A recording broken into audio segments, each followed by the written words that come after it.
Hello, everyone. Welcome to the VGU.TV Roundtable podcast. I'm your host, James Pungello. This week, we're going to be talking about PlayStation 4. We're going to be talking about speculation about the release of it, when it's going to be released, what, the controllers, the games, everything that has to do with PlayStation 4. With me this week, I have Scott Peltz. Hey, what's up? Nate Gamer. It's-a me! Oh wait, Nate. PlayStation. That's what we're talking about. Yeah. You fool. Matt Mobley. Hey. And Josh Mobley. Yeah. Alright, guys, so how you all doing today? I'm doing good. I'm tired. We're talking about PlayStation. Really tired. Yeah, Yes, I'm very tired as well.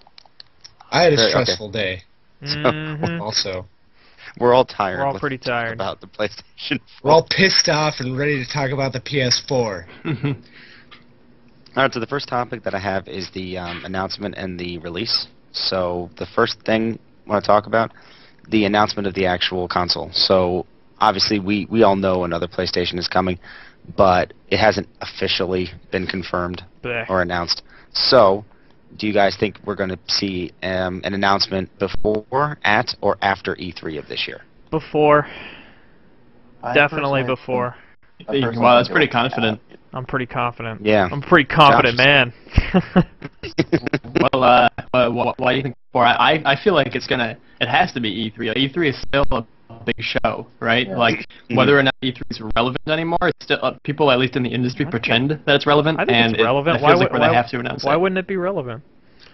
I mean, news comes out before E3 now. You have companies like Rockstar who feel like they're bigger than E3, and they don't make big announcements at E3. Everything from them comes before it, or whenever they feel like it. Microsoft likes to hold its own events to kind of announce their own thing. Nintendo has now their Nintendo Direct where they make announcements. Like, what is E3 anymore? Yeah, no, that's a good point. E3's kind of because especially with the fact that news comes out so much faster with the internet and the fact that there's just this wealth of information coming out 24/7. There's leaks, there's teases, there's tweets, there's Facebook posts, there's all this stuff. In the past, in the past with E3, it's like either it's E3 or you're waiting for the gaming magazine that you read. There's not much, not a whole lot of other places to get your news. But yeah, there was a lot of speculation that both Microsoft and Sony were going to release their next consoles, or they were going to announce their next consoles at separate press events because they kind of feel like there's enough, there to warrant its own event and to not be kind of like tied up with the E3 crowd. Like they think they can generate enough to make it their own thing, and then they can make it just all about them as opposed to having anything from anybody else. This is okay. So as far as Sony goes, since we're going to be mainly talking about Sony this show, this is what I think's going to happen because Sony already has an event coming up before E3, and it is a press-only event. I'm pretty sure they're going to at least say, "Oh yeah, here's the PS4," or at least mention it. They're going to at least mention it there. Like they might announce it at E3, but I have a feeling like they're going to wait for Microsoft. Microsoft's going to announce it before E3, definitely. And then maybe a week later, they'll be like, oh, yeah, here's the PlayStation, And I think they're gonna announce the PlayStation first, talk about the console, kind of get it out of the way, then talk about the console a little bit at E3, but then they're just going to show us games. They're going to be like, here's all the games, So that way, they don't have to, kind of take up all the time talking about the console and all that. But I do think it'll get announced before E3. Hopefully. I'm going to go with Scott on this one. I think it's going to be at E3. Yeah, despite my little rant about why E3 doesn't matter, Sony still makes announcements at E3. Mm-hmm.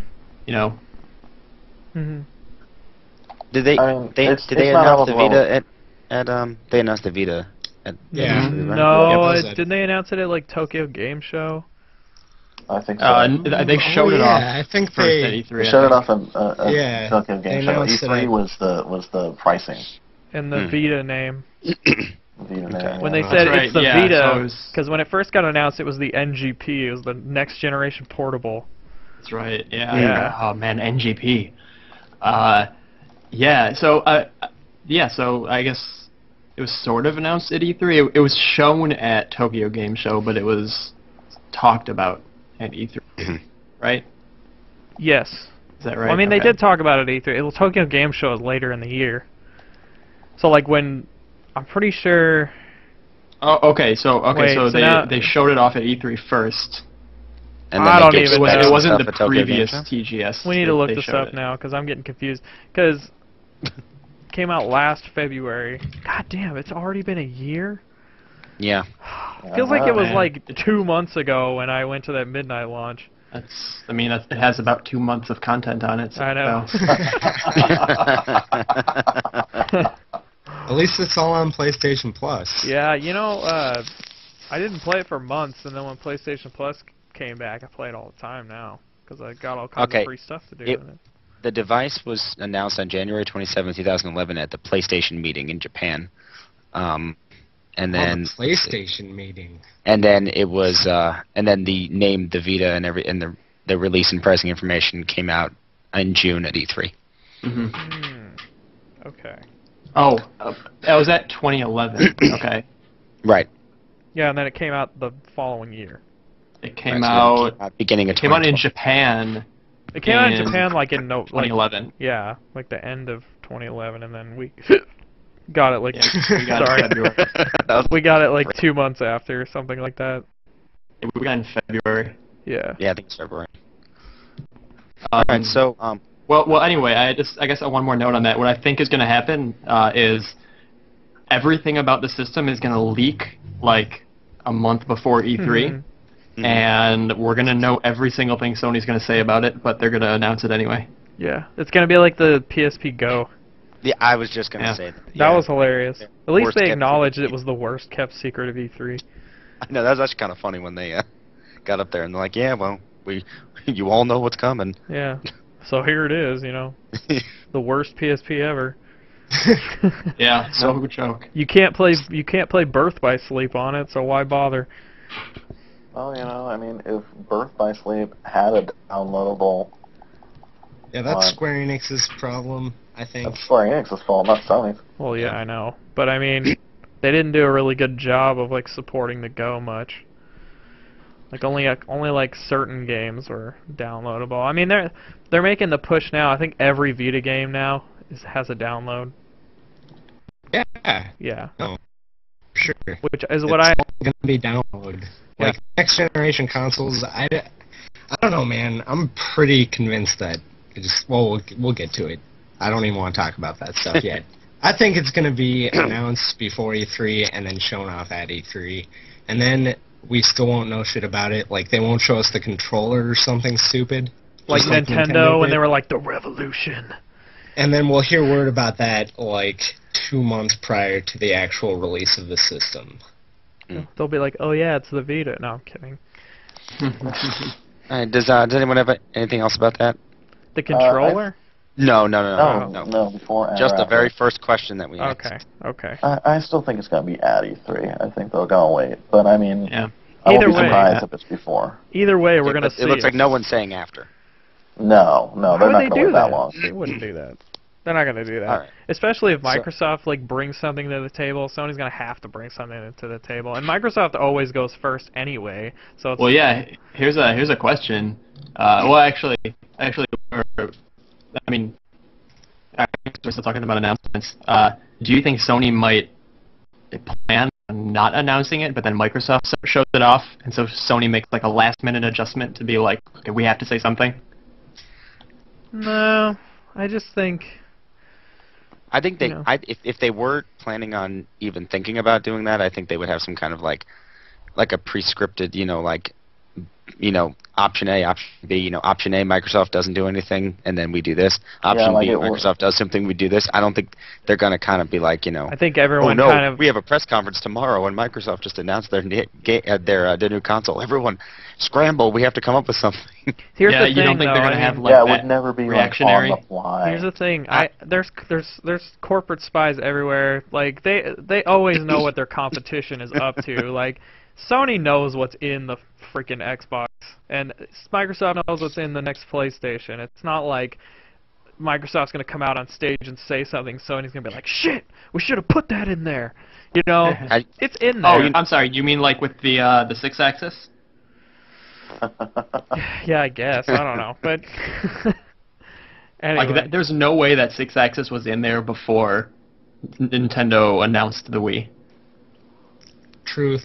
I don't know, you know, because when I was a huge Nintendo fanboy and I was like trying to dig up all the info I could get on the Nintendo controller, like there was I remember reading some blog post by somebody, like some anonymous person, and he claimed that he had gone to some controller demo and said that it might have been the next Nintendo controller, and what he actually described was the 6-axis. And this was like before they'd announced the Wii and everything, you know. I mean, they had said, "Oh, it's the Revolution," and you know, we're not going to show the controller off or anything. But yeah, I remember reading that and thinking that would be cool, and then it ended up being the PlayStation controller. But I mean, nobody uses 6-axis anymore because it's kind of a gimmick. Like some people do, and like I mean. Media Molecule uses it really well, like in Little Big Planet, to kind of like move your head around. And, I mean, that's fine. Everybody kind of used it in the beginning, and it was kind of dumb. The Gorilla did it really well, and Kill had to turn the like, what are those things? The valves. You had to turn these, like, valves, and you had to make the motion like you're actually turning it. That was pretty cool. But other than that, I mean, 6-axis is kind of dumb. Sure. Well, whatever. Okay, Works for Flower. Oh, and Flower. Flower is incredible. Alright, let's get to the next question. Sorry. We actually have a lot to talk about. The next thing in this category is the release of the actual console. So we're all thinking it's going to be, you know, announced at some point, either before or at E3. But when do you guys think the console's going to be in our houses? Are we thinking holiday 2013? Are we thinking Q1 2014? Depends or on later? Microsoft. Well, what do you think? Yeah. What do you think Microsoft is Yeah, going like to if do? you had to pick, like if you thought. Well, honestly, since the Battlefield 4 beta is supposed to come out at the end of the year, I have a feeling the next Xbox is probably going to come out at the end of the year, and Sony honestly doesn't need to get out before them.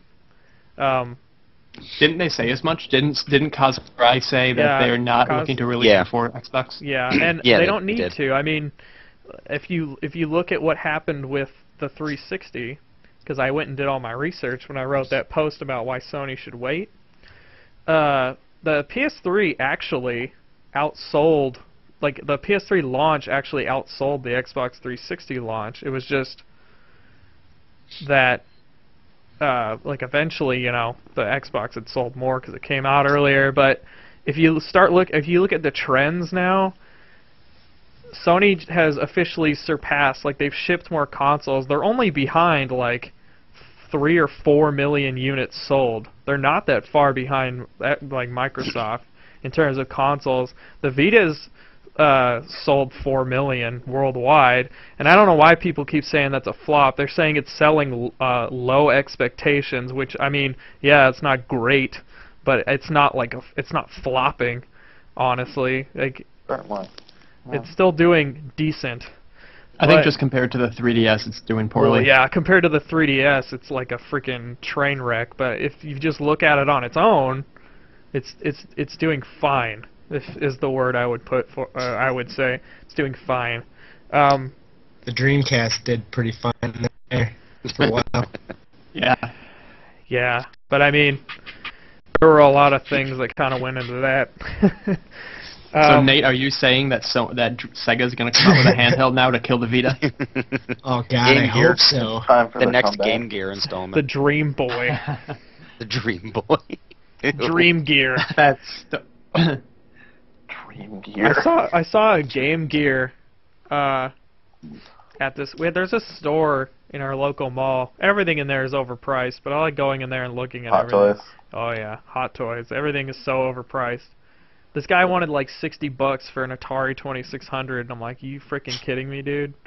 It's like get this thing for like 30 on eBay. Go to hell.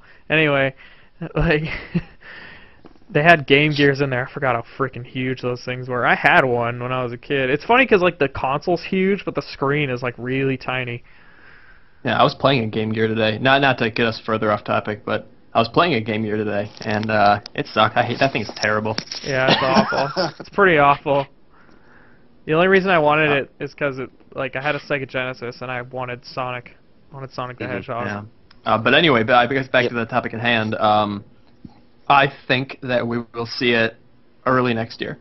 I know this isn't about the Xbox, but I think we'll see the Xbox this year, the next Xbox. And I think we'll see the PS4 or Orbis or whatever it's called. We'll see that next year. You know what? Yeah, I would. Sorry, yeah, I would go ahead. say that Microsoft will probably come out in like a late October, mid-November kind of window, and then I could realistically see the PlayStation kind of launching either early December or between that and February. But I feel like Sony would want to try and get that Christmas market if they really wanted to be smart about it, because I feel like launching in February, like after the fact, might not be the best move if you're trying to move a new console. But I don't know. I think it depends on if they feel like it's better if they personally will get more sales after the holiday when they are the hot new item, or if they would think that they can really outsell the Xbox on Christmas. Because if it releases at the same time as the Xbox, it's just going to split the market, for Christmas sales. That's true. So maybe they think they can get more after. I can see PlayStation waiting till after Christmas and getting a little early, like Q1. I think that would open the door for say spring break or summer vacation. By that point there's going to be some kind of sale going on where you can get some bundle packs or the price has gone down a little bit, and parents will be like, yeah, well, something to keep the kids busy. Do you think we can see a Vita bundle? See, I could see that. Here's the thing. I wrote an article about this called "Could the Vita?" I got hate mail for this, by the way, and I wasn't even saying it was fact. I was saying, wouldn't it be interesting if? Basically, that's the entire article was. It was, could the Vita be the PS4 controller? And my thing is Sony's already doing what Nintendo's doing with the Wii U on the PS3, and they've already made it clear that the Vita is going to have a lot of integration with the next console. So, and if you look at the Vita, it's got everything that a DualShock's got, minus the L2 and R2 buttons, but you can use the back touch as those buttons, and then it's got a touch screen. So, could someone realistically pack in a Vita, help ship Vitas, keep crossplay kind of alive, and pack it in with the PS4 and be yeah, it's the controller. The only thing that would kind of mess it up though is if you've already got one, then what do you do? But I think if they do that, it'll be a top tier $600 bundle. I think charge $400 for a PS4. Charge what is it, $250 for a Vita. Yeah. Or get a bundle of the two for $600 and maybe include a 6 months of PS Plus or something. Okay. Every bundle should include PlayStation Plus. They Yeah, would be definitely. idiots Yeah. to not At least every a month. SKU needs it. One Sure. no hell. I'm going to just stop everyone right here because all these topics are actually down the line. okay, So I don't want you well, guys to start talking about it before we do. Sure. The controller and all that stuff is Okay. going on. But the last thing that's in here is it going to be called the PS4, or are we gonna? Or do you guys think that they're No, gonna it'll be. quit with the numbering way. and they're gonna It'll- call it the Orbis? They're I gonna would call it say. something else. I would say yeah, PS4. Yeah, I think they're going to call it the PlayStation 4. I mean, the consistency has worked for PlayStation, with I the don't think name they and the will. controller. I don't think they will for a bunch of reasons, but I think a big one is it's symbolic of the PlayStation has sort of fallen behind a little bit. The PS1 was, for its time, the best-selling console ever, and it continued to be the best-selling console ever until the PlayStation 2 came out. PlayStation And then 2 is yeah. when I was doing the research, 150 that and million. it trails behind the DS by maybe somewhere between 2 and 5 million units, but the Nintendo DS is obviously the highest selling console ever, but right behind it, PS2, it's like 152 million consoles sold worldwide. It's like the some PS2 is insane actually number. the PS2 is still higher. It's 153.6 for the PS2, 152.5 for the DS. Oh. So the PS2 is higher by like just over half. Were a you million. looking at VG charts? I'm looking at Wikipedia right now, Wow. which cites Sony's numbers from January 27th of last year and Nintendo's numbers from October of last year. So it's possible it's changed since then, but it's very. In any event, it's incredibly close. And I think the PS3 was a letdown for Sony in terms of like their dominance over the industry, because since the PS1 came out, they haven't really had competition. You know, the 64 did nothing against the PS1. You don't even need to mention the Saturn. The original Xbox and the GameCube didn't really sell very well compared to the PS2. I think the PS2 sold like 4 or 5 times the number of GameCubes and Xboxes combined. And if they expected as big of a hit with the PS3, and they didn't get it. The 360, you know, is sold better than it, and the Wii sold better than it. And they had kind of a rough start. So I think they might rename it in a like as a symbolic way of saying we're going back to what made the PlayStation great. The All Station is what The All Station. But the A is going to be a 4. Boom. Let's not, or it's PlayStation, but the A is a 4. I'll just call it that. Please don't do that, Sony, for the love of God. But no, I don't think there's a chance it's called the PS4. Not to mention the whole, you know, people don't respond well to 4 in terms of numbers, because that's when a series kind of starts to grow long in the tooth.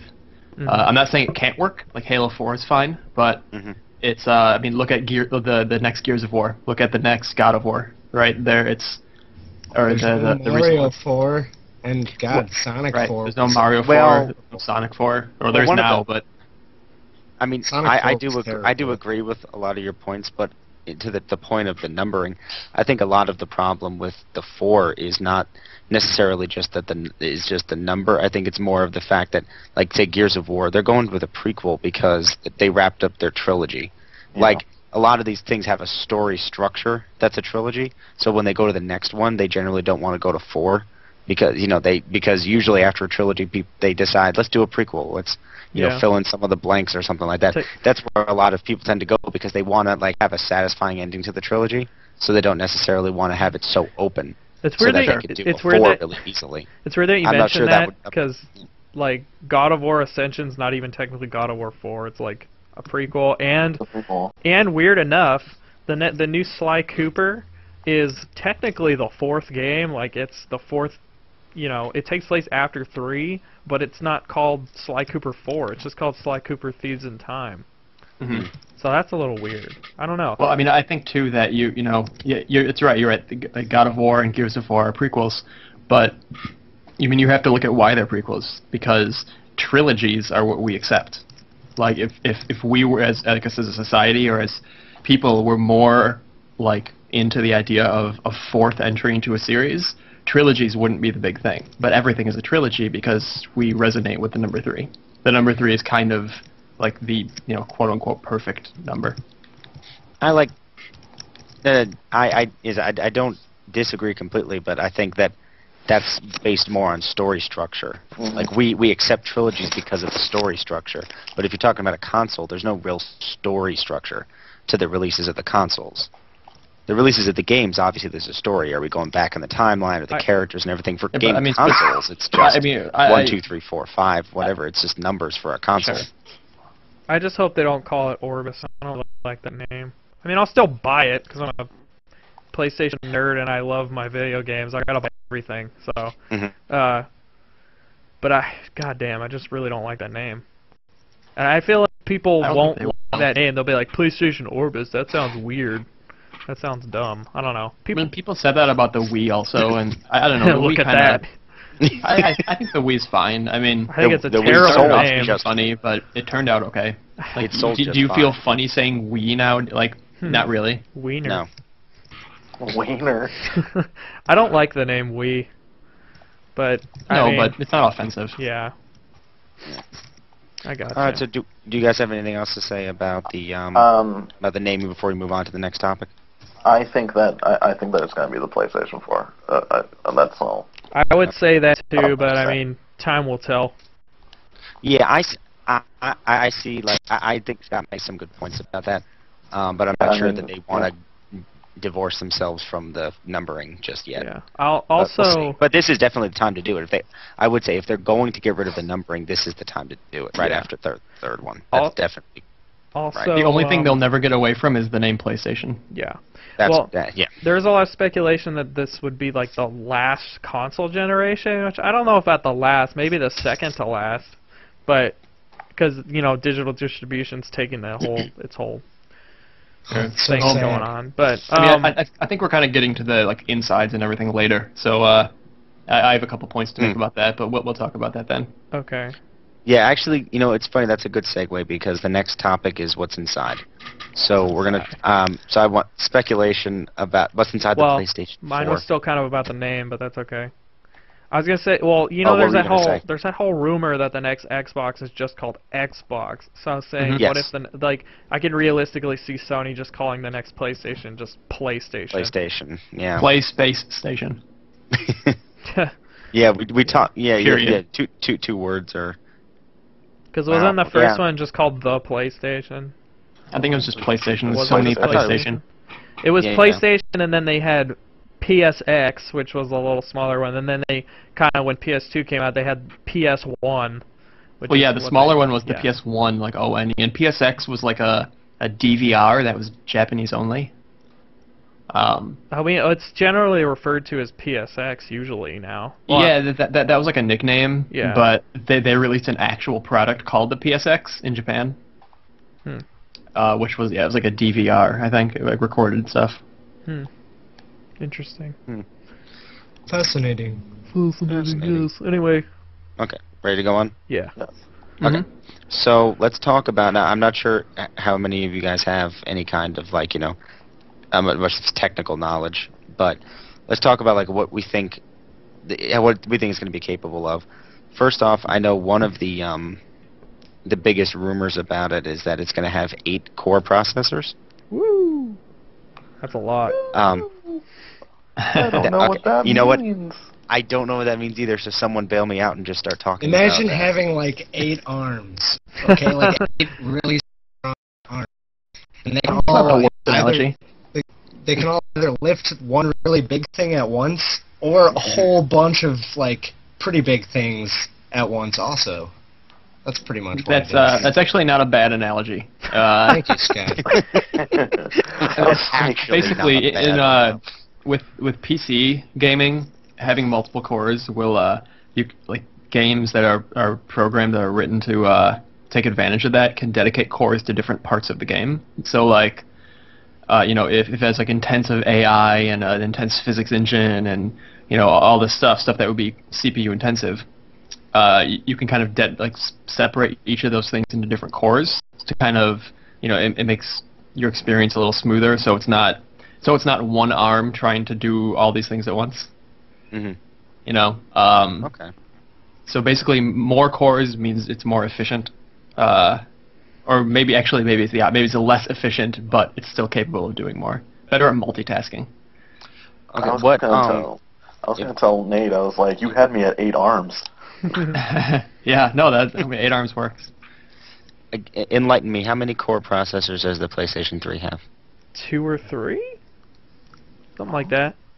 I want to say it's actually more. I'm pretty sure the 360's got a triple core, and it has more RAM than the PlayStation does.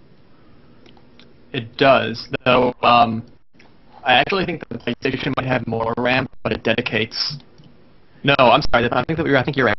PlayStation has less, and so it dedicates more RAM to the operating system. Yeah. Well, that and I've heard that the 360 you can dedicate as much or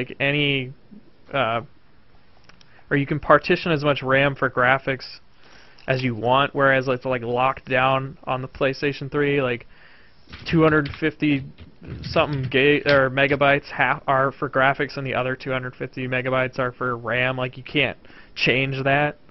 You know, you can't say, well, I'd only need like 50 megabytes for the graphics, so the rest can be for the RAM. You can't do that apparently. That's why Skyrim had so many problems. Well, that has to do a lot with like texture load-in and stuff like that. Yeah. Is because there's just not like the RAM is being used up, or they're having to partition it off to do these different things, and it can be slow. So yeah, more RAM will mean you'll see less. You know, like Unreal Engine is kind of infamous for having texture pop-in. Where you load the game and everything's blurry for a second and then it slowly fades in. Yeah, or it's texture blur in or whatever they call it, or fade in or whatever they call it, right. Something like that. Getting 30 a bitch. Pop-in,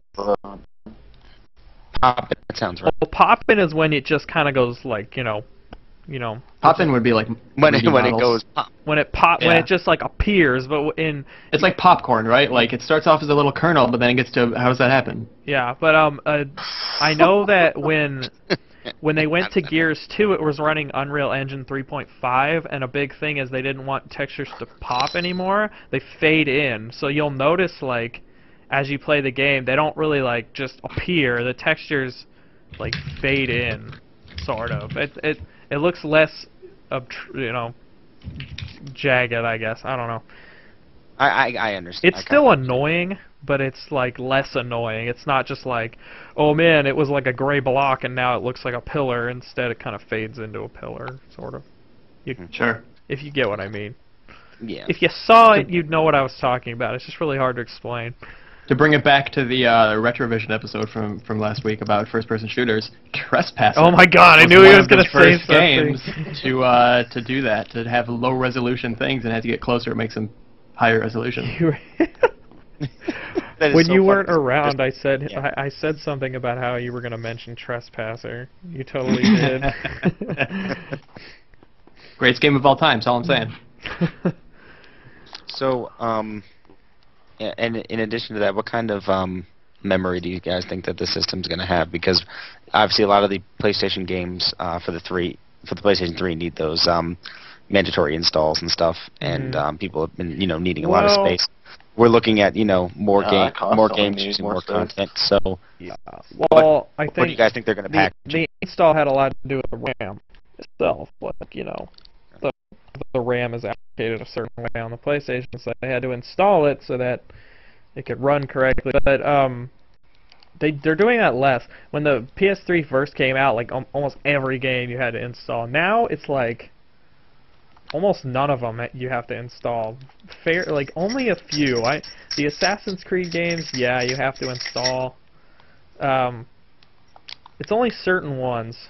I know Rage is like the most ridiculous one. It had like an 8 gig install for freaking. It was like 4 or 8 gigs. I'm pretty sure it was 8. It was something obscene, and yeah, that was pretty crazy. I know DC Universe Online is like the digital version is freaking 14 gigs, but I mean that's because it's an MMO.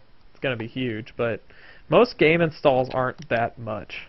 Like they're maybe a gig at most, but So is it assumed that hard drives will be standard?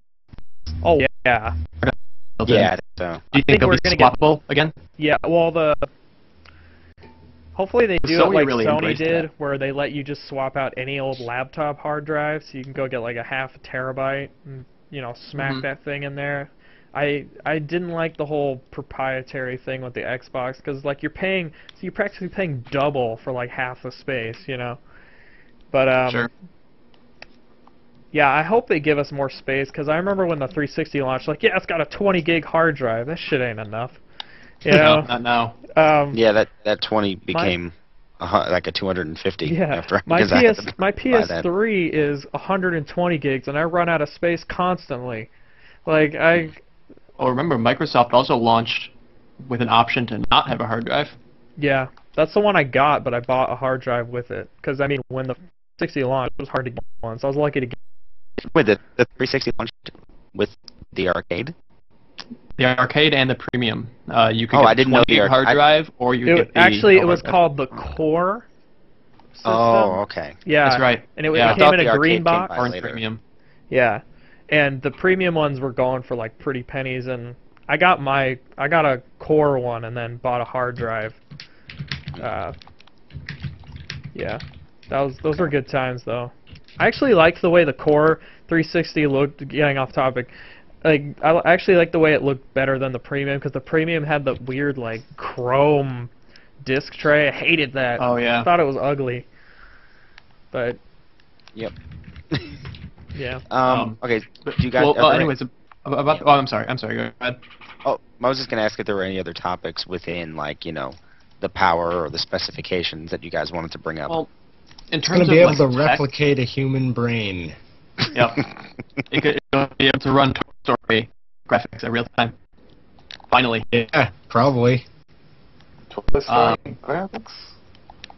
No, you guys don't remember? They said that the PS2, I think it was, would be able to replicate Toy Story level graphics in real time. Yeah, that didn't happen. I immediately went to like Toy Story for the Sega Genesis. Cool. I'm a little more powerful than that. A little bit. But anyway, I'm looking through the topics right now, and I don't know if this fits anywhere except here. But it's not really about like technically what's inside. All right. But I think that this will, I think Josh mentioned before that the rumors or speculation is that this is going to be the last line of home consoles. Mm-hmm.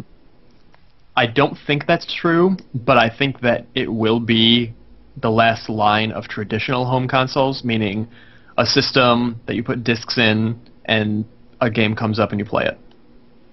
I think the succeeding generation is going to be a lot different. It's going to be digital. It's going to be more unified software. But I think this is going to be the last one where it's like it's running custom operating system. It only plays games that are made for it. It put discs into it. I think that this is going to be the last one of those. Okay. Time will tell. That's kind of I don't know. I don't like that idea. You guys know I hate change. So James is fighting the new world order of game consoles over here. It's like, Yeah. It's like I like my Xbox to be my Xbox. What are these disc things they bring me? Give me damn cartridges. Still waiting on I've a watched- Steam box, I've watched enough sci-fi movies to know that in the future they're going to be storing data on like clear crystal tubes that you just like insert into like Spyro's Adventure base.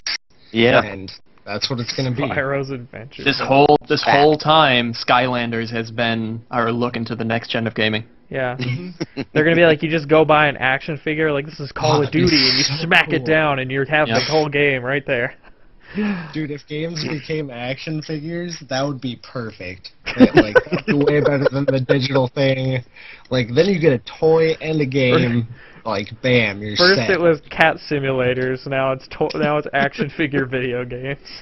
Dude, Disney's doing it, and they're gonna make a ton of money, man. They are going to make a shitload of money. The Wii U has, like, basically one of those sensor things built into the controller, so I could see that happening. Yeah. But yeah, anyway, that's all I had to say about, I guess, what's inside. Oh, okay. Is I think that in the future, this is going to be the last time we see this kind of software, namely, because I think the next time around it's going to be unified, whether it's Android, whether it's Steam. I think that not this upcoming gen, but the gen after will be running all the same kind of software. I think we're going to see not only cross-play between something like a Vita and a PS3 or PS4, but we're going to see cross-play between the Xbox and the PS7 and your Samsung Galaxy S6. I think those are all going to be able to play with each other. Valve's going to buy everyone. If this didn't launch into a much longer debate that I don't want to get into, I would ask you how the hell that would happen, but I don't want to because that's going to bring up a whole. Well, I can't give you a very things. short answer, and then we'll move on. Android. Android. No, I'm saying, how do you get Microsoft and Sony to work together? Never. I mean, it's That's what I'm hardware saying. sales. Hardware sales and software sales, but instead of Microsoft making their own operating system and Sony making their own, they use a middleman because it's cheaper and that's what people want. I really hope So Sony collusion has is some what- more. No, I Stop mean it's not fixing collusion. Because my HTC phone can play games with my buddy's iPhone, because they both are running a game that uses the same network. Hmm. I could play Draw Something with my buddy on his iPhone when I'm on my Android. Yeah. Why can't we do that on a console when they have this? Why can't I play Call of Duty with someone else, playing the same game on a different system? That's actually you know what you don't have in this subject is you don't have a PlayStation Network. How that's going to be affected. So we should talk about that a little later, but I feel like we should move on because we're on like a huge tangent. Let's do it. Yeah. Yeah, that's a Alright, completely different topic. Right. The next topic is going to be used games. This is kind of a big deal. A lot of people are talking about this, but do you think that the PlayStation 4 is going to restrict used games? No. So what do you guys think? I don't think so. No, definitely not. I mean, everyone they'll have their online passes, but they're not going to restrict them. Here's the thing, right? Everybody made a big hullabaloo when that freaking that patent came out that was it was gonna have like CD keys encoded that would get registered to your account, and then you wouldn't be able to play the game if that CD key was. They're already doing this, right? They did it with PlayStation All Stars. When you bought the game new, they were like, you get the PS Vita version for free. There's already like a CD key on the disc. You put your disc in and it says, do you want to claim, your Vita version? You can only do this once and it will be forever tied to your PSN account. You say yeah. So if someone ever goes and buys it and tries to do it off that disc, it's gonna know. Like the PSN network knows that CD key, and they're like, well, you can't use it. I'm pretty sure that's all this is. It's just the furthering of that technology so that when the PS4 or whatever it's called comes out, I hope they really push like this whole cross-play thing, and I really hope they get like remote play for the Vita to be a thing, like where I just be in a Wi-Fi zone and be like, man, I really want to play Ni no Kuni on my Vita, and I can log in Wi-Fi and turn my PS4 on and play the those games on my Vita while I'm away. That's something they really need to explore, but I think that's all this really is. It's just CD keys for that kind of content, like cross-play content and maybe online passes. Maybe you won't have to put in a code anymore. It'll just be tied to the disc. So it'll be like, do you want to activate the online pass for your disc? You can only ever do this once. Say yeah. Nobody ever looked at it from that perspective. Everybody was like, oh, it's going to restrict used games, which they would never do, because if they ever did restrict used games, GameStop would not sell their console like in a heartbeat. They wouldn't do it. Just because they don't make that much money off the consoles, and James can attest to this. He worked retail at Toys R Us. They don't make that much. They don't make that much money off the consoles. They make more money off the games.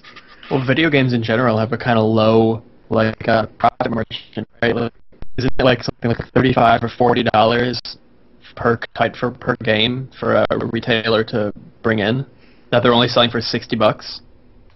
I don't know if it's that high. I don't think it's that high. It gets cut. I remember, I think it was Game Informer. It was either Game Informer or EGM, but they ran a thing about like who gets the money from your game purchase, and they cut it into percentages. And I think like retailers, like the max that anyone ever got was like 15%. Like the developer gets a small cut depending on the deal. The publisher gets a lot of the money. The retailer gets like a little bit of the money, The distributor gets a little bit of the money. Like if you actually factor in all the things like the people who have to make the discs, the people that have to print the game cases, the people that have to ship it, it gets cut down a lot. But I mean, if you're selling millions of copies, you're making a profit. But yeah, the profit margin's a little low. But if you're a big company like Nintendo and Sony, and you're publishing all these games, and you're making money off all of them, obviously you're going to make big bank, but you got to be shipping a lot of games. So, and then there's people like Microsoft that make money off ad sales, stuff like that. I mean, everybody finds their way, but yeah, the retailers don't make a lot of money on games. Games is just the because they % of the money on those used games. Yeah. It's an intelligent business model. They give you all the rewards for like turning in your games, give you rewards for even buying the used games. You get like double points so they like encourage you to buy the used games and stuff. So yeah, I mean I agree with pretty much everything that you've been saying. I definitely don't think that they will borrow used games, but I think Matt is right in saying that I think they're gonna have things like online passes and more DLC, a harder push for DLC. You know, you won't directly be barred from playing a used game, but to get the full experience, you're gonna have to pay a bunch of extra money.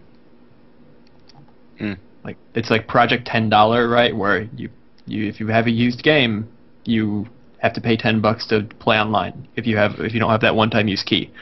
I expect that, but more.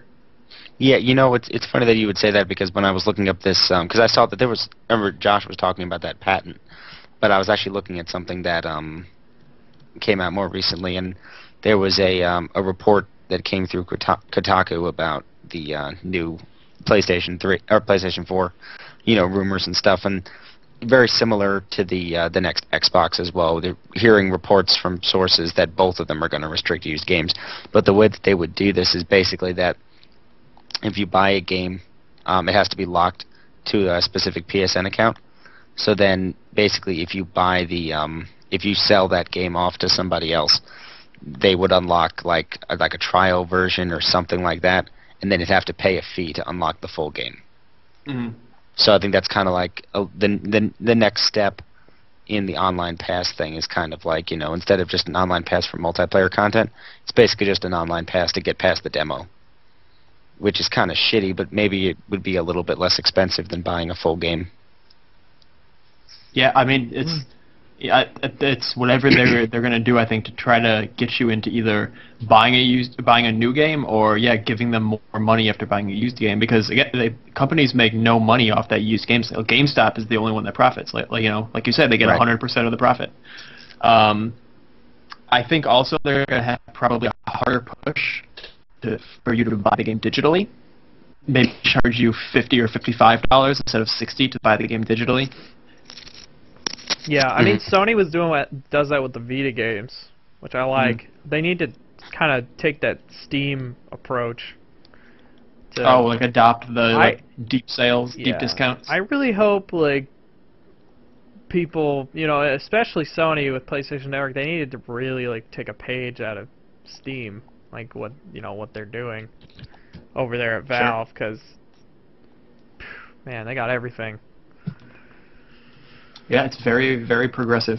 Yeah. All right. So, the next topic is going to be the controller for the PlayStation 4. You guys, Josh talked a little bit about his opinion piece, but basically for the controller, I think the first thing is that there's been a lot of speculation and rumors that the Sony's not going to be using the DualShock anymore, and that they're going to be doing something else. So, what do you guys think of that in terms of like, how likely do you think that is? What do you think they'll replace it with? Honestly, I don't think it'll be much of a drastic change if they don't get rid of the DualShock. Like, it'll still look like a DualShock, but I think somebody said they'll probably just move the joystick up to where the Xbox is, where that joystick is, and then they'll move the D-pad down. I really hope they don't do that, actually, because then it just looks like a generic controller. Yeah. It looks like any Mad Catz controller out there. Yeah, and I'm hoping for concave analog sticks. Yeah, I mean, I would definitely welcome that change. Like, I'm not gonna. They had those actually. Care. Originally, and the original PS1 analog stick controllers were concave. They changed them to convex shortly after. But yeah, they're very. If you go look for them, the original PS1 and dual analog controllers were concave. The original PS1 controller, even before that, didn't even have analog sticks. Yeah, right. Yeah, you damn kids talking about, oh, I wish my joystick was higher up. Yeah, you know what? We used to not even have joysticks, okay? Yeah. We had D-pads like men. We got blisters. Yeah, seriously. D-pads like men. We were like 6 when that was happening. Yeah. So, I don't love think they'll my change the dual controller shock. at all. Yeah, it's also really they're gonna change it. iconic. It is. It is. And I think they will just literally continue selling this controller. I don't think there will be an iota of change. I think they will continue to just market it. They'll take the PlayStation 3 name off of the packaging, and it'll just say DualShock 3 or DualShock controller, and that's it. Shock 4. I don't know though, cause I don't know. I think that's true. I think they will keep using that controller, but they'll probably have an entirely new controller as well. You know, So like if I can't use my PS3 controllers with the new one, that would be a shame. But probably not. I would So you're saying it would suspect. be like the Wii, where like you could use the GameCube controller on a lot of games. Yeah, and the Wii U uses Wii remotes still. Yeah. Yeah. Which is sad, but But that kind of goes at into least- backwards compatibility though. Like how much do you think there will be? Because I don't think there's going to be that much. Like Sony's going to try and avoid that same mistake they made with the PS3 because they had to have all that tech to do all the emulation and it really expensive. That's why it was like $600, when it launched. And I feel like even though their sales during the launch window were greater than that of the Xbox 360, it still didn't pan out, right? And Well, I mean, their console was also a lot. It costs a lot to develop for it, and I feel like they're gonna want to price this thing competitively, like neck and neck with the Xbox. So if Microsoft's like $399, which will probably be the price, Sony's probably gonna come out and say $399. That's probably what's gonna be. If you cannot get a PS4 for $399, they are doing something wrong. Yeah. Well, I mean, unless it's $299, I'd be. Whew. Oh my god, I'd be like, I gotta get this right now. He's like, I gotta go get a credit card. I would put myself further in debt if it was like that cheap. Yeah. Oh, I mean, I have a feeling one model will probably be $349.99, and then they'll probably have a slightly better, maybe more hard drive space. Maybe it comes with like, some kind of freaking Nintendo Land-esque Sony game, whatever. I don't know. And Pack it with the Vita for $600. yeah. I mean, what's funny is I already have a Vita, but if they did that, I would buy it. I would just so that I could like. I would too. Get the whole package, because I'm sure it's gonna be like it's not gonna be like just a normal black Vita. It'd be like a little different, The white Vita. I was The upset, razor. dude. I was so upset when they announced the white Vita. So I was like, "Fuck! I just bought this thing, and I already want to get rid of it. Like, I want my white Vita, but Racist. Well, they're gonna modify that thing. Yeah, probably at E3 this year. Yeah, E3 they'll probably be just like, saying. here's the Gen 2, Vita. That's probably when I'll cave, get rid of mine, and upgrade to like the nicer, probably slimmer model. And it'll probably have a white version, which I will totally, I will get my hands on. Okay, so with the controller also, like controls and stuff like that, there's also been rumors about Sony using biometrics in the new controller and incorporating the PlayStation Move into the console from the beginning. The PlayStation Move rumors kind of in response to the fact that most rumors state that the Kinect 2.0 is going to be packaged in or built in with the next Xbox. So what do you guys think about like biometrics and motion controls and things like that? Problem is the Move isn't that successful. Yeah. Didn't really pan out much. Nobody really cares about the Move. Yeah, it's not really like it was too little too late, first of all, and it's also not any different from what Nintendo was doing. So, I mean, the thing about Kinect is it's completely different from what Nintendo was doing, And technically, also, the Kinect was kind of what Sony was doing during the PS2 days, but we're not going to talk about that right now. We'll talk about that later. I'm just saying, the iToy was kind of, a thing. It sucked, but it was a thing. It sucked, but it was a thing. Yeah. And it was too little too late. Like, the games weren't that great. I didn't play Sorcery. I really wanted to play it, but, I'm not going to buy a Move for one game. So, I heard, like, Killzone, it was pretty good for Killzone and SOCOM. SOCOM 4, I mean. And, I mean, other than that, like, and Wonderbook, which I don't think anyone's really gonna buy. I mean, like, the only thing Wonderbook is for, like, kids. Yeah. And or trophy horse. the only reason Wonderbook would ever be successful, honestly, is if it was, like, on a Wii. And that's why I feel like it was kind of a waste of time and money for Sony. Like, Yeah. it's like, it's not a, you can't get that market. Like, it's too hard to penetrate that market.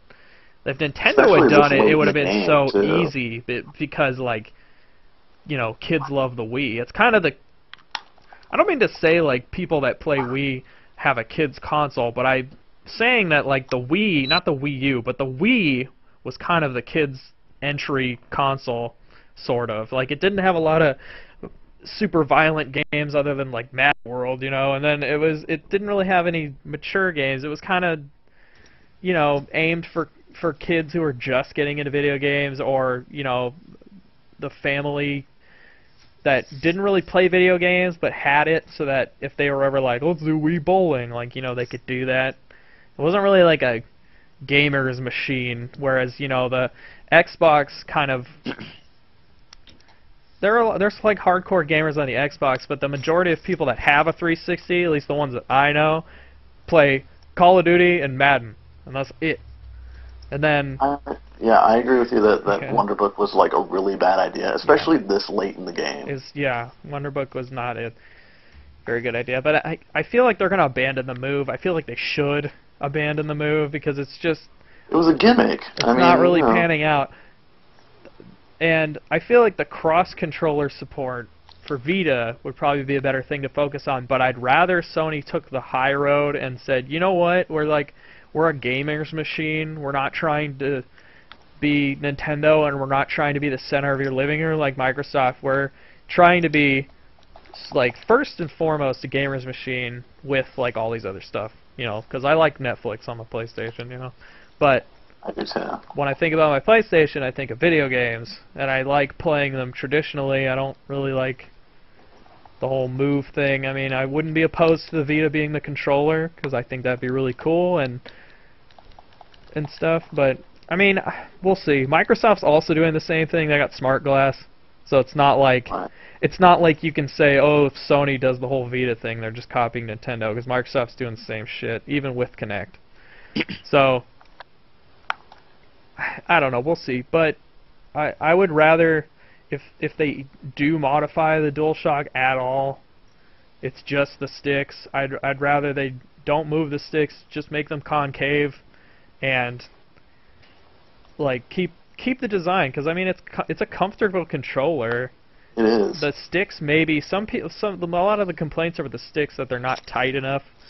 I can kind of agree with that. I mean, I love my PlayStation, I love the controller, but yeah, I agree the sticks aren't quite tight enough for, like, you know, shooters and stuff when you're trying to be super precise. But other than that, I think I don't really like L2 and R2. I don't like Oh, them. I don't like the way those are either. They were better on the PS2, where there were just buttons. Or, you know what they need to do is turn them, like... I've gotten used to them though. Yeah, but I mean, the So like I can go either way. Like, Yeah. I don't care. They need to kind of take the 360 route, where they were like actual triggers, you know, not like weird, Yeah, those- slippery. They were like really slippery. You know what I mean? I know it's true. They need to make those But concave those Xbox too. ones just they just fit so perfectly when you're using them. They're so intuitive.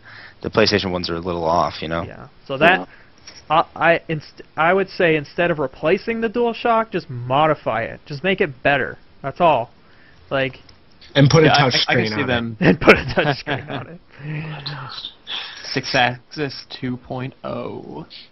I could see them putting a touch screen on it, just like a small one, you know, for Well, I thought you display said stuff. toaster maybe not a at touch first. I was like, screen. what? Small toast. Maybe like an easy bake oven. I'm okay with that. I am kind of okay with that. Or the Halloween I- variant, the Queasy Bake Oven. Oh, is that real? Yeah. Yeah, my mom came up with that name for like one of my little brother's things in preschool, and she was like, we could do the Queasy Bake Oven because it's Halloween, and then like the next year they came out with the Queasy Bake Oven. Yeah, Little Fisher did you know Price that or some- whatever the fuck some whoever kid made in your it was class- like spying in the Pungello household. They're like, sneak up and what's that? Trade market, bitch. Yeah. Nothing you could do about it. Anyway, what's the next? And the next topic is, well, actually, it's going to be price, which Josh, you kind of glossed over what you thought for the price. But in terms of the price, we know what Josh was thinking, but over under 400, and obviously going along with that, are there going to be different, SKUs? I hope so not. different, like one that's cheaper, one that's more expensive, that has more premium stuff. But first off, what do you guys think? Do you think we're going to be seeing, even say the cheapest SKU? Do you think we're going to be seeing that over or under $400? There's no way they'll make it over 400 unless they're throwing a Vita in the box. No I think way. they will have. I disagree. They are not I gonna I make think the they same will. mistake They will twice. have one that is over $400, but you will be able to get a full-featured PS4 for $399 or $349.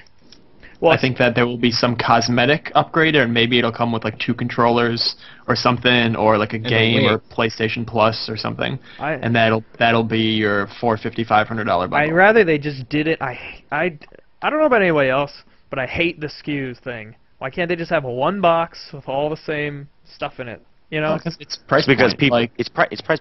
Some people want to pay more, some people don't want to pay more, and they want to sell to everyone. I mean, you said it yourself, Josh. You know a lot of people who have their Xbox that just play Madden every year and play Call of Duty, and that's it.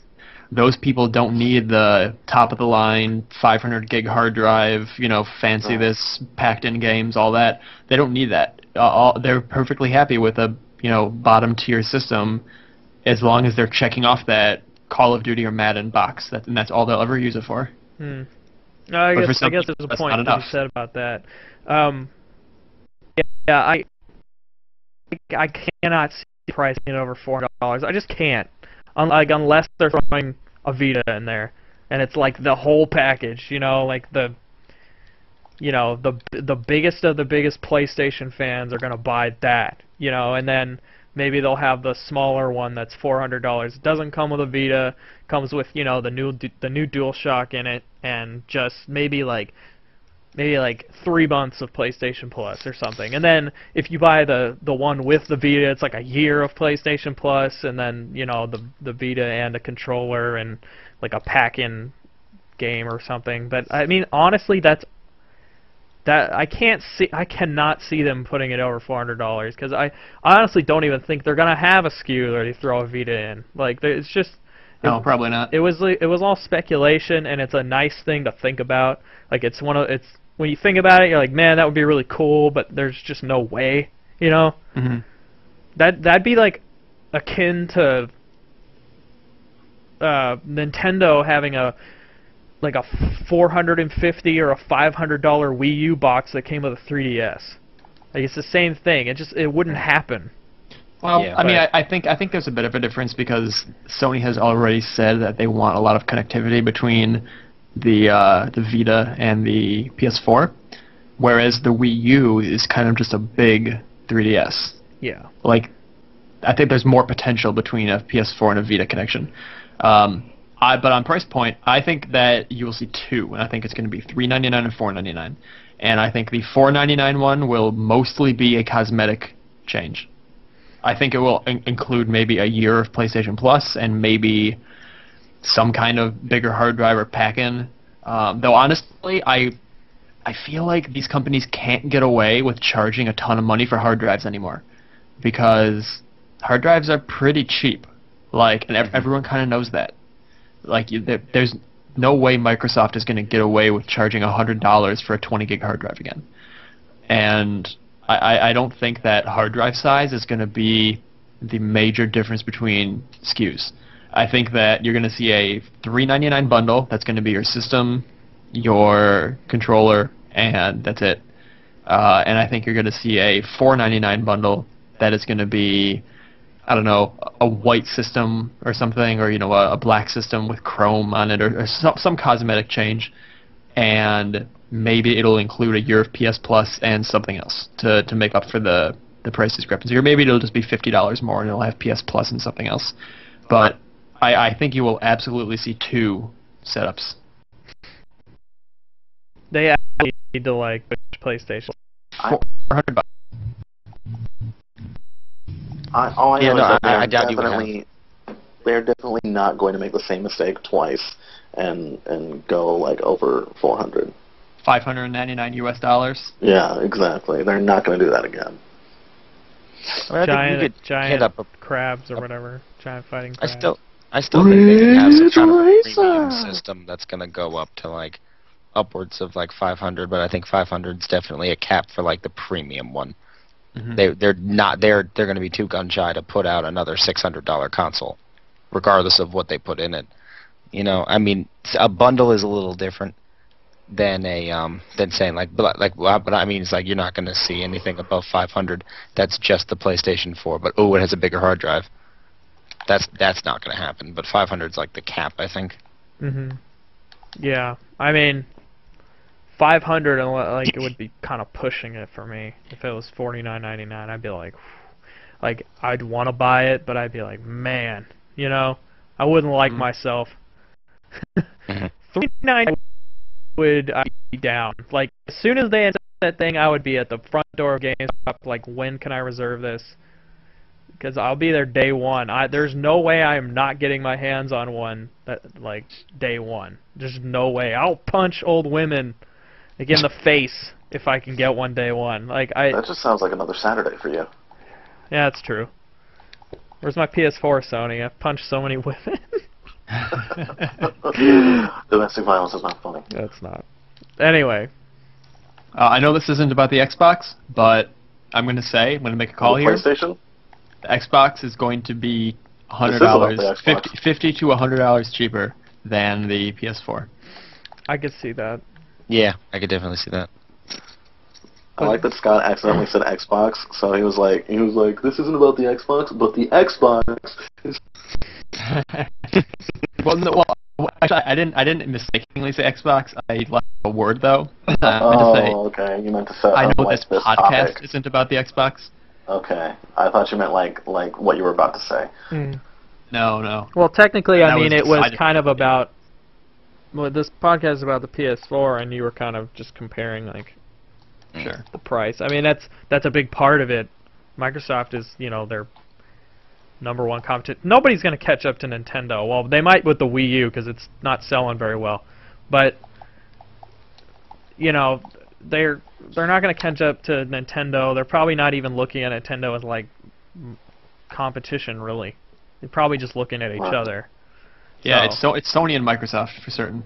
Nintendo is something. I don't know. Nintendo's kind of on its own. It kind of does its own thing. About anything. Yeah. Yeah. When people talk about who's winning, say the console war or something, really they're kind of talking about PlayStation and Xbox, and then they go, oh yeah, and the Wii. Like, well, the Wii was well, that up there. It's not even anywhere near. Nintendo considers their biggest competitor Apple.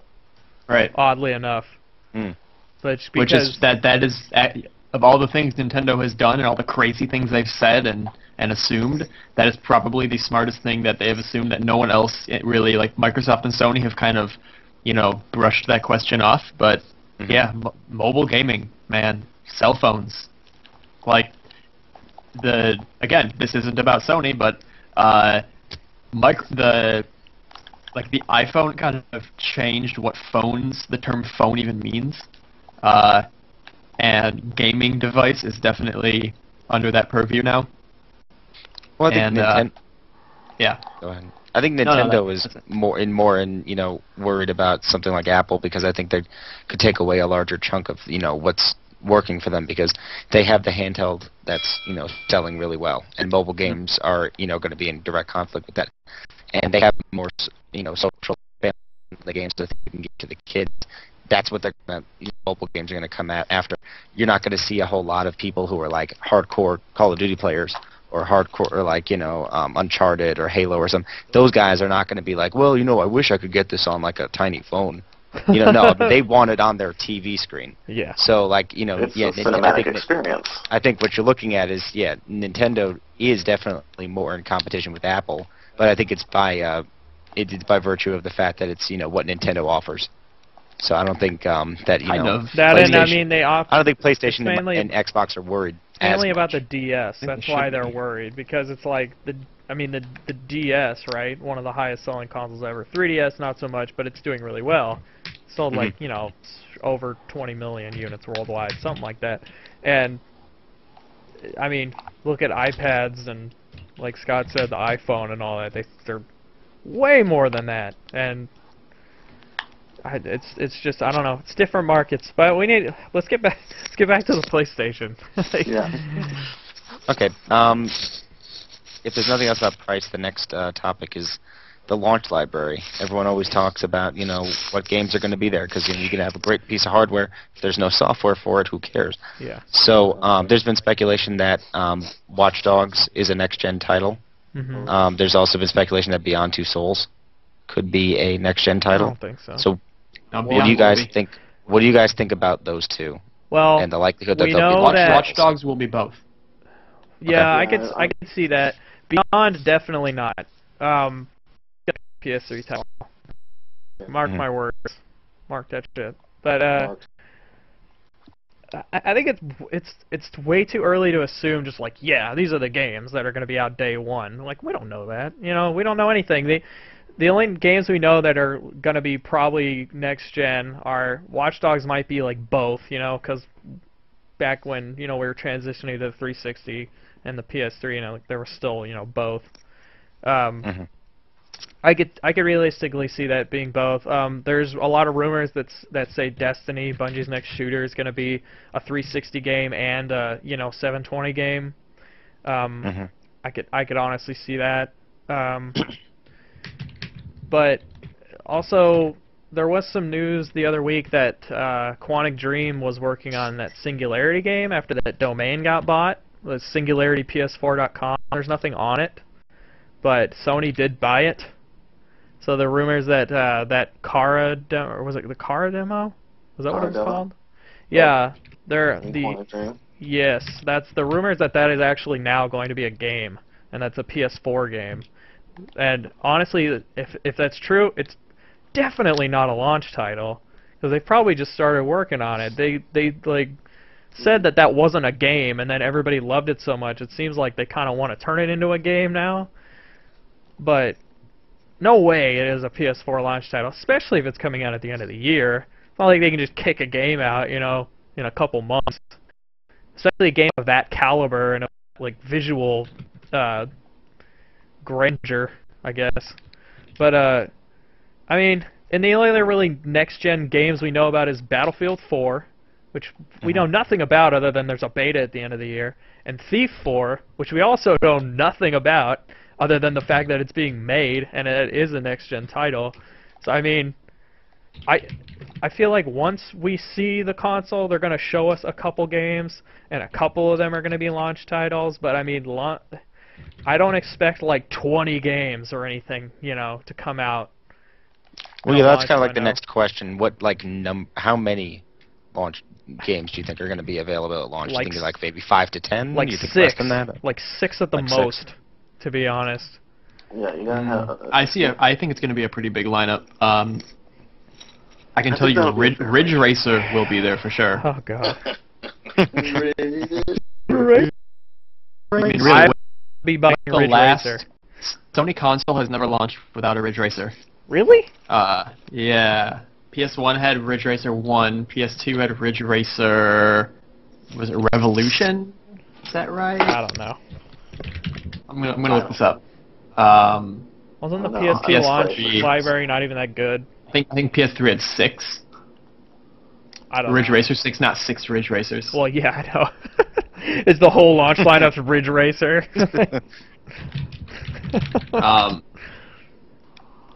Yeah, I mean, Ridge Racers for sure. But anyway, I think it's going to have probably a dozen or more games, I think. I don't know. I mean, it's hard to I don't tell. think any the of them Vita will had be a any ton. good. Although I know that's still a mobile thing, but that's Sony's last, thing. And then last thing that they came out with, and the Wii U had how many? What was that? 18 games at launch?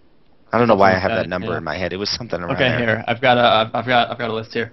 The PS1 did launch with Ridge Racer 1, and it launched with 3, 6, 9, 11 games. Okay. 11 games, such as Street Fighter the movie, the game. Oh yeah. And Ridge Racer 1. The PS2, these are American launches I'm talking about.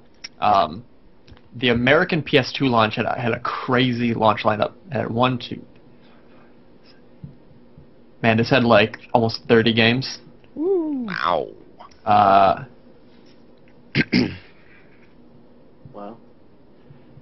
I mean, Where's the Ridge Racer, Scott? And it had 30 games, and it was Ridge Racer 5. Ridge Racer. And 30 games for the PS2. That's a shit ton. Some games that were actually okay, I guess. It had Dead or Alive 2, was decent. Smuggler's Run, it was okay. Tekken Tag Tournament, Time Splitters. Time Splitters was awesome. I never played Time Splitters 1, but Time Splitters 2 is a phenomenal game. 2 is better, but 1 was there for the PS1. And then PlayStation 2? You mean the PS2? Yes, The 2. The PS2. Yes, that was for the PlayStation 2. And then the PlayStation 3 launched with 3, 6, 9, 12, 13 games, including Ridge Racer 7. Yeah. So you're thinking a dozen games. I'm saying a dozen games. Or a the baker's PS2 dozen. launched with 30, which was crazy. But I think the PS4 will be. I'm saying a dozen, give or take, 1 or 2 games. Yeah. No less, no fewer than 10 games. How many of them do you think are going to be exclusives? Like maybe 2 or 3? I think almost all of them. Because launch titles tend to be made very quickly. Just to kind of shovel onto the system. Like, look at the PS3's launch lineup. Blazing Angels, Genji, like, who writes about those games? Untold Legends. Resistance, that was kind of the standard, right? That was like a multiplayer, Right. Even though the game was not good.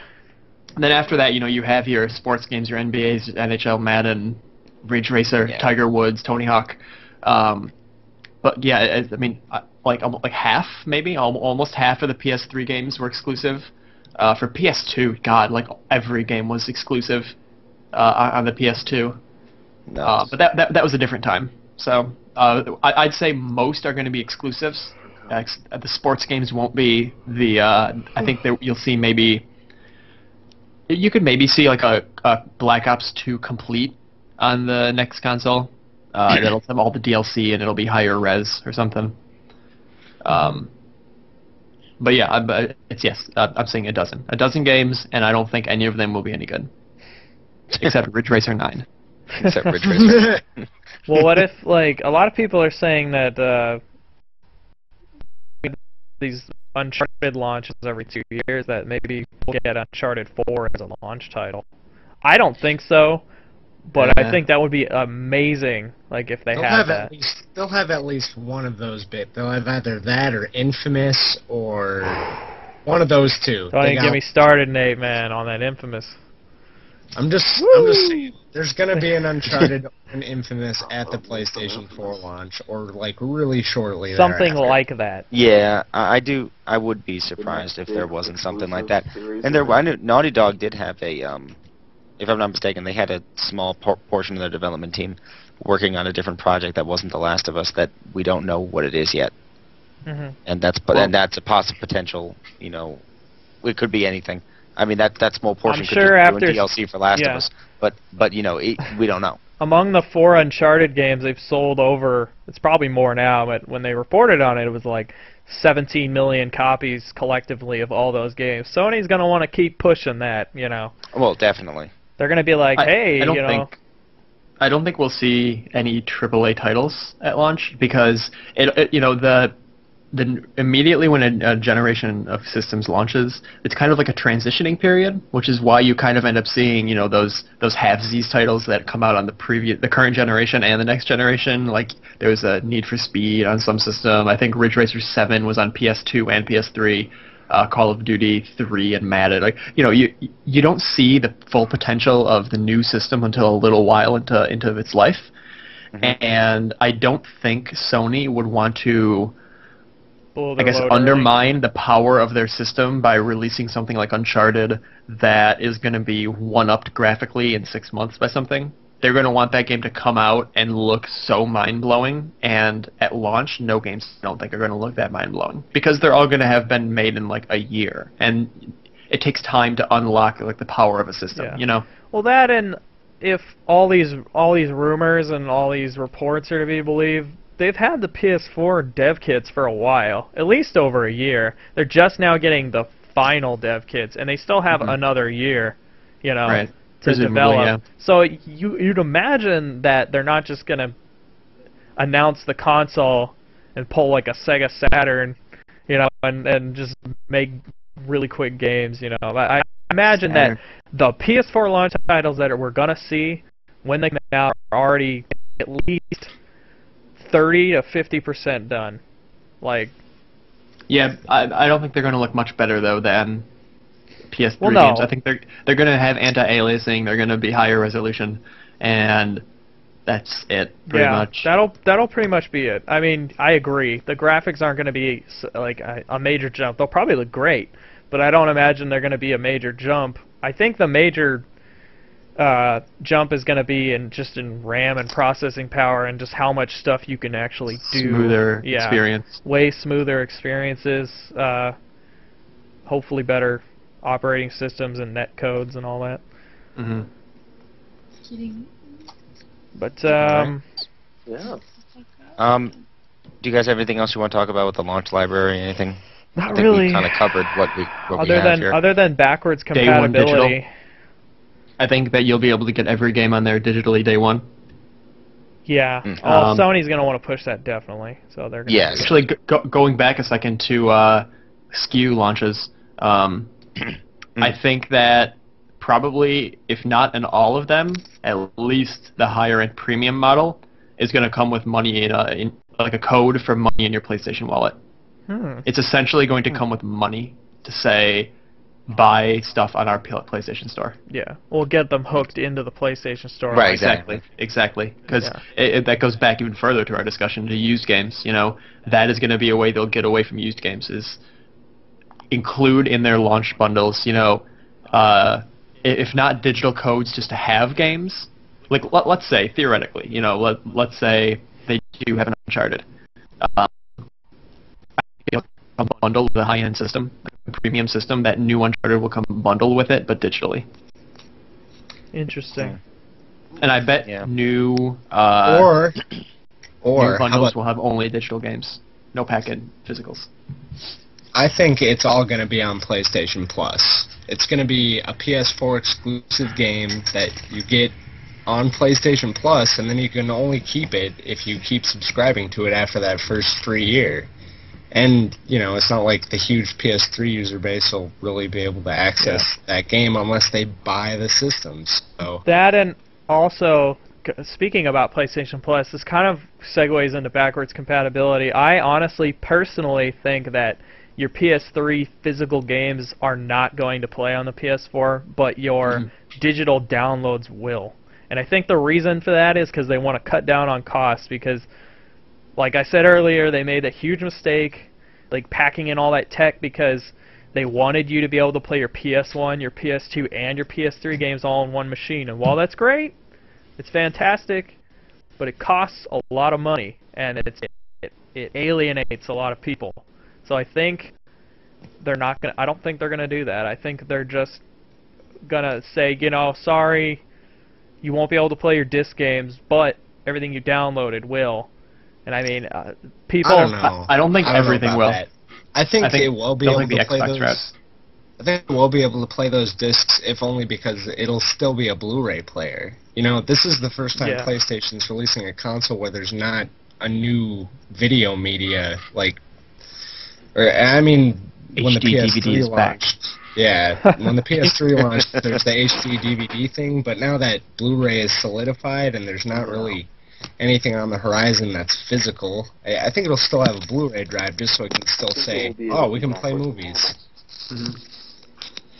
And if it is so if it is backwards compatible, it's only going to be PS3 games. I don't see like PS1 or PS2 games No, ever. PS2 will. being 100% chance that PS1 games will. Because really, you can emulate them so easily. That's why the PS3 can still play PS1 games. It's all emulation, and it's very easy. There's no reason for the PS4 to not play PS1 games, because it's 100% emulation. Well, There's no cost. Well, I mean, yeah, but I guess they're Is definitely the not going to play same? PS2 games because they're going to want to keep Probably pushing not. PS2 classics. I think that they'll take the Xbox route, and because I mean, you can't have it play digitally downloaded PS3 games just straight away without having the hardware in the system, unless they take the Xbox route and spend time emulating specific games. Patch each game. Right. And I think that's the route they'll take. It'll be, something like Journey, you'll be able to play on the PS4, something like Uncharted 3. your Uncharted's, the downloadable Uncharted's, whatever else. Those you'll be able to play, but not every game. I think that the big hits you'll be able to play. Are they kind of like, is that similar to like how the Xbox 360 was with Yeah. backwards compatibility? It had like because a lot of the big games had. It had a lot like of the other 50 didn't. games. It had like 50 games at launch that you could play backwards compatibility, and then after they kept adding games, and then eventually I think it was like everything, but they did it slowly. But I mean, to me that seems like they're just wasting more time and money. But I don't know. I would love it if it played PS3 games, but I don't think it's gonna. I think it will. If it can play I agree PS3 with games you. and it's not going to be any more expensive, go right ahead. But if it's going to be more expensive, I'll just keep my PS3. I really don't care. But a lot of typing going on here. Yeah, what's going on? Yeah, sorry, So- that was me. Oh, okay. Is that Jeez, I moved God. my keyboard a little bit. Yeah, I think that just about covers all our bases here. No, we didn't talk Hold about on. PlayStation Network. there's PlayStation Network. And the It's most gonna- important question of all, will your trophies carry over? Well, yeah. Yes. Well, yeah. It's going to have Come on. PlayStation Network, and yes, your trophies will carry over. PlayStation Network will still exist, Yeah, and, and your trophies are gonna. The question is, how is PlayStation Network going to change? I think party chat's definitely going to be a thing in there. yeah. Most, Yeah. most They'll, definitely. they'll probably Cross-game rip chat off for- Miiverse, too. I hope they rip off Miiverse. It's called 'cause PlayStation Home, and nobody likes it. That's different, because that's like a totally separate application that you launch. That's like an and MMO. Yeah, that's its own thing, but like Miiverse exists within the For game. the less interesting yeah, than you. Can I be honest? I like Mii's. Fucking hate Miiverse. I hate it. why? What's wrong with you, Josh? Especially on the goddamn HUD. Do you know how much I hate it when I boot up the Wii and all the icons are there and I see all these little bastards run in all over the screen. I don't know what the hell's going on. I hate it. You Ignore sound like that. such an old man So right now. angry. Just ignore that so and look annoying. at the gamepad. Like when Just- we Yeah. when they Oh, I never look at the screen at that point. I just look at the. yeah, well when they first showed off the Wii U interface and it just had all the icons, I'm like, oh wow, that looks really cool. And then all the Mii's came running in. I'm like, what are they doing? Like, this is terrible. This is the worst. This is the worst. This is the Well, worst. there's going to be an update to the operating system soon. Maybe they'll change that Oh, they better. this summer. Woo! I think we're going to see some really drastic changes to the PSN, though. Just in terms of usability, because, I mean, PSN actually, if you compare it to things like Xbox Live and Steam, it's pretty bare bones. Like, it's got trophies, you can send messages, you can send audio messages, and you can kind of, chat. But that's about it. There's no party chats. The invite system is, let's be honest, it's terrible. Like, I love my PlayStation, but the invite system for the PSN is fucking horrendous. And, some of it's kind of unintuitive. And I really think when we actually see, the next PSN, it's going to be something very akin to what Xbox Live was when the 360 first launched. Not saying, they're going to charge you for online play. They're never going to do that. I hope not. They would be alienating much of their fan base. I just think they gotta make friend invites more intuitive. They gotta have party chat because I think Cross-game chat? yeah, and cross game chat. So that people can stop fucking crying. Just I know we just use Skype. I mean, but I say that just use Skype, but when I use my 360 a lot, I used to just have like cross-game conversations with people. Like you could just talk to them while you played another game. It wasn't like a thing, and I actually enjoyed that. But I don't ever do it anymore. But That's because you don't have an Xbox. well, yeah, that's because I don't have an Xbox. But yeah, friend invites, party chat, and they just gotta kind of do something a little more intuitive, like user intuitive. It's not, you kind of don't know where anything is. Even like changing your avatar is kind of a pain in the ass on PSN. Like you have to go to account information, you have to go to PSN, and then you have to go to avatar. You have to change it. You can't just like click on your gamer tag and say change, you know, avatar or anything like that. They didn't make that one simple thing like simple. They made it kind of annoying. And I mean, I love PSN, but I'm just saying that PSN on PS3 is not user-friendly. And it needs to be user-friendly, it needs more features, and they should take a page out of Steam. They should have, like, user guides, they should have user content. Even Wii U's got, like, user content now. Like, people are uploading drawings and stuff to each other. I mean, it's not, like, the greatest user content, but I feel like Sony could really... They need to get progressive here if they want to stand out. I feel. I don't know. Does anybody else have any thoughts? Oh, that's fair enough. I can agree with that.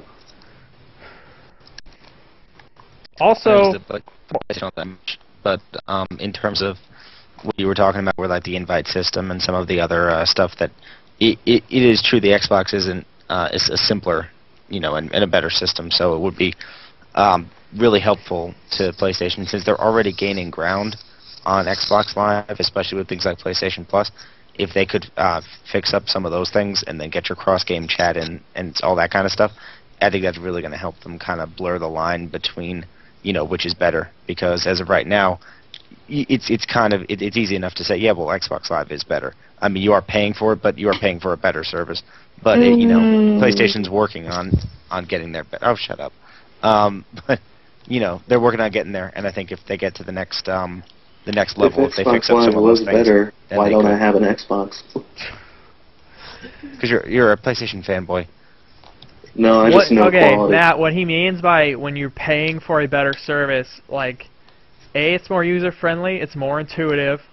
They have, like, GMs. I don't know that I've ever heard of anyone on PSN, like, being, a GM or a staff member that looks out for abusive people. Never heard of it. I know for a fact they exist on Xbox Live, and they look for abusive people all the time. Ban them all the time. They also have almost 100% server uptime. Like, on PSN, a lot of those game servers get shut down, and it's because the devs have to shut them down because nobody's playing the goddamn game anymore. On Microsoft's front, it seems like they don't have to do that because they're paying for the service. So, like, if I want to play some random ass, like if I want to play Perfect Dark Zero, or not, was it Zero? It's called Perfect Dark Zero, right? I think so, yeah. Yeah, if I wanted to get, like, I don't know how the hell I would get 16 friends together to play that. If I wanted to do that and play it online, I could still do it. Whereas some games on PSN, I can't do that anymore. That's just, somebody's got to pay when something's free. It's just the way, it's the law of the world, Like, nothing is really free. Somebody's paying for it.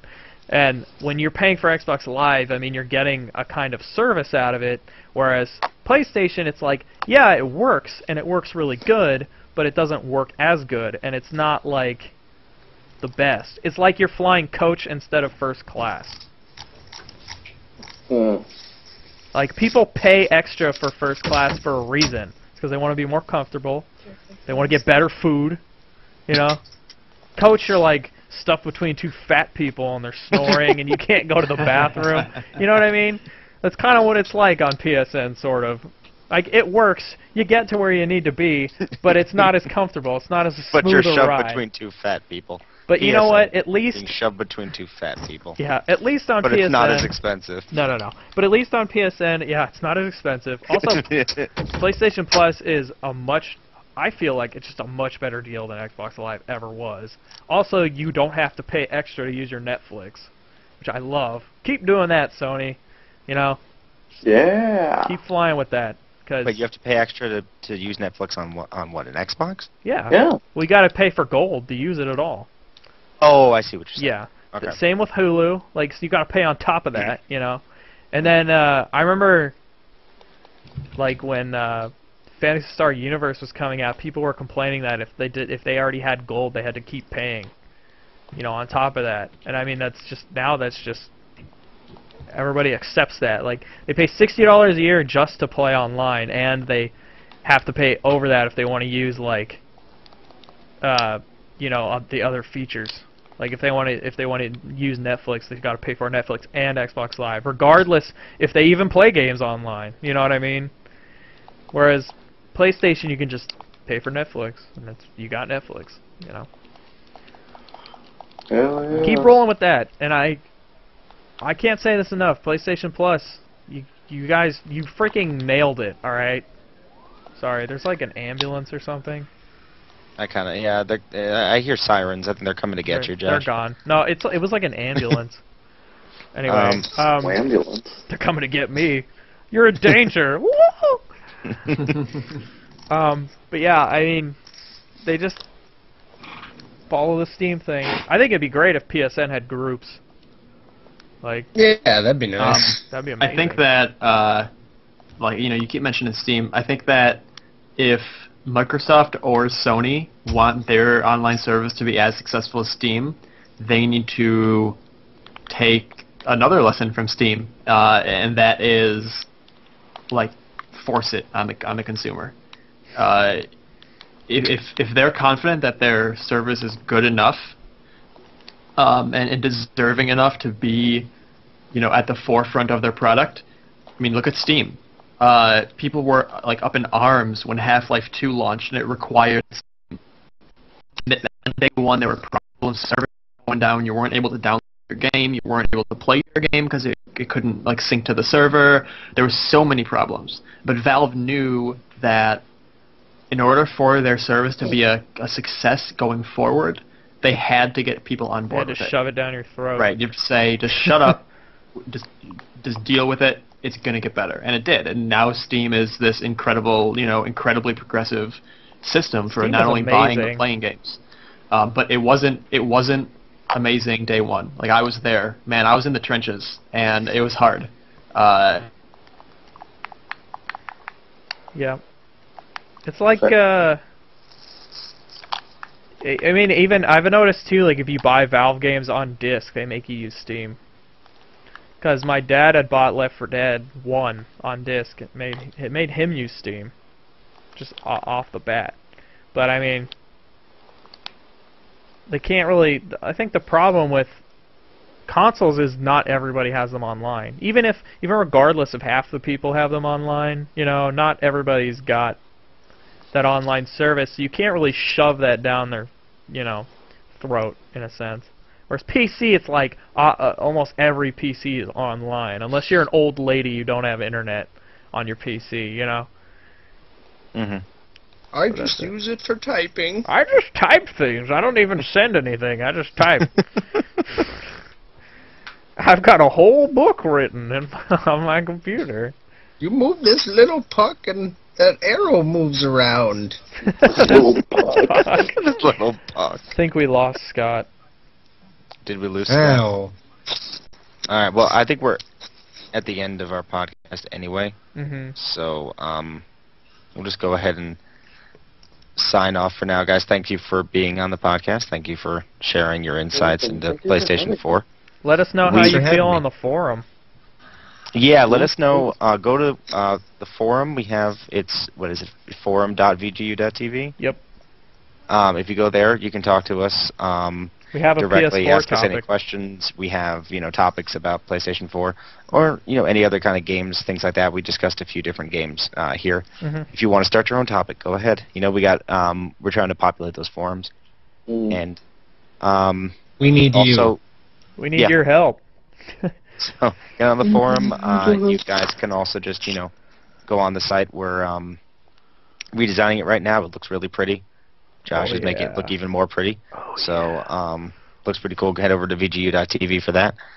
And let us know also in the comments of this article that you're hopefully reading this article. Let us know.